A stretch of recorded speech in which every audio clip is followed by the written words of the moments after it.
दीपावली में पटाखों से फैला प्रदूषण, जहर उगलती पावर प्लांटों की चिमनियां और कोरोना, दमा के मरीजों के लिए प्रदूषित हवा घातक हो गई है। पटाखों से निकलने वाले धुएं और पावर प्लांटों के चिमनियों से निकलने वाले धुएं अस्थमा व दमा के मरीजों के लिए काफी नुकसानदेह साबित हो रहा है। इस धुएं से चर्म रोग हो सकते हैं और आंखों को भी नुकसान पहुंच सकता है। वातावरण में साफ सुथरी हवा का स्टैंडर्ड 50 AQI है, जबकि देखा जाए तो प्रदूषण की स्थिति अधिकांश शहरों में 300 से अधिक चल रहा है। बढ़ते प्रदूषण ने हर किसी की चिंता को बढ़ा दिया है। लगातार हवा जहरीली होती जा रही है, जिससे कई प्रकार की बीमारियां होने की संभावना बनी रहती है। दीपावली के त्योहार पर होने वाली आतिशबाजी वातावरण को काफी हद तक नुकसान पहुंचाया है। राज्य स्वास्थ्य संसाधन केंद्र SHRC ने अपनी रिपोर्ट में कहा है कि करीब 11 किलोमीटर के दायरे में कोरबा औद्योगिक क्षेत्र में रहने वाली आबादी का 12% हिस्सा अस्थमा और ब्रोंकाइटिस से जूझ रहा है। कोरबा BMO डॉक्टर दीपक राज ने बताया कि कोरबा प्रदूषित शहरों में शामिल है। प्रदूषण, धूल, राखड़ से होने वाली बीमारियों में दमा के मरीजों को काफी परेशानी बढ़ी है। एक तरफ प्रदूषण और दूसरी तरफ कोरोना, दोनों ही मानव के फेफड़े को प्रभावित कर रहा है। यही कारण है कि दमा के मरीजों की संख्या लगातार बढ़ रही है। जैसा कि कोरबा जिले में प्रदूषण की बहुत समस्या है। धूल, धुआं और राखड़ की वजह से पूरा वायुमंडल प्रदूषित हो जाता है और इसकी वजह से जो लंग्स डिसीज़ के मरीज़ हैं, जिसमें मुख्यतः अस्थमा हुआ, TB हुआ, सिलिकोसिस हुआ और ऐसे ही अन्य जो बीमारियां हैं जो फेफड़े को प्रभावित करता है, वैसे मरीजों को काफ़ी समस्याओं का सामना करना पड़ता है।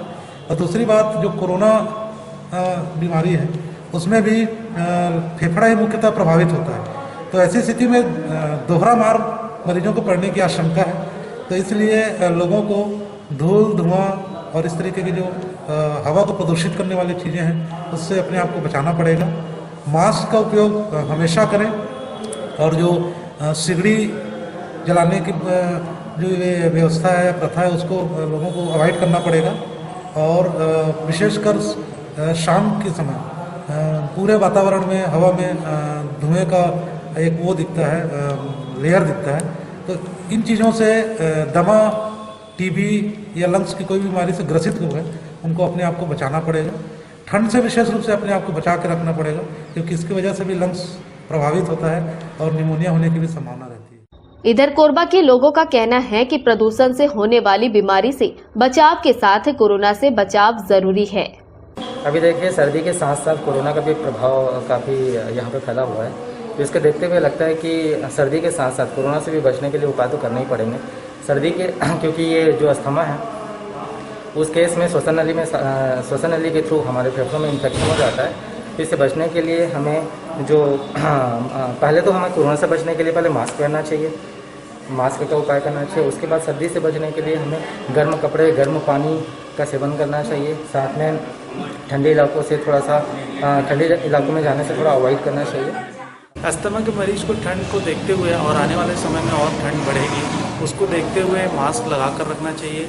और अपना जो भी अस्थमा के मरीज को जो डेली रूटीन में उनको जो वो लेते हैं, अपने श्वसन तंत्र को बनाए रखने के लिए मेडिसिन लेते हैं, वो उनकी फ्रीक्वेंसी को बढ़ा देना चाहिए।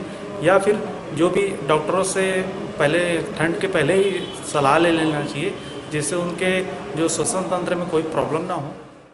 उद्योगों की स्थापना से पहले पर्यावरणीय प्रभाव का आकलन किया जाता है, उसी तरह स्वास्थ्य पर पड़ने वाले प्रभाव का भी आकलन किया जाना चाहिए। हम आपको बता दें कि छत्तीसगढ़ में कोरोना वायरस संक्रमण का बढ़ता आंकड़ा प्रदूषित हवा से अस्थमा के मरीजों में और खतरा बढ़ा दिया है। जरूरत इस बात की है कि जिम्मेदार विभाग कोई ठोस कदम उठाए, नहीं तो ऊर्जाधानी कोरबा में ऊर्जा तो बनेगी, लेकिन मानव जीवन ही कहीं खत्म न हो जाए। मीडिया पोर्ट सपोर्ट के लिए संतोष अग्रवाल की रिपोर्ट।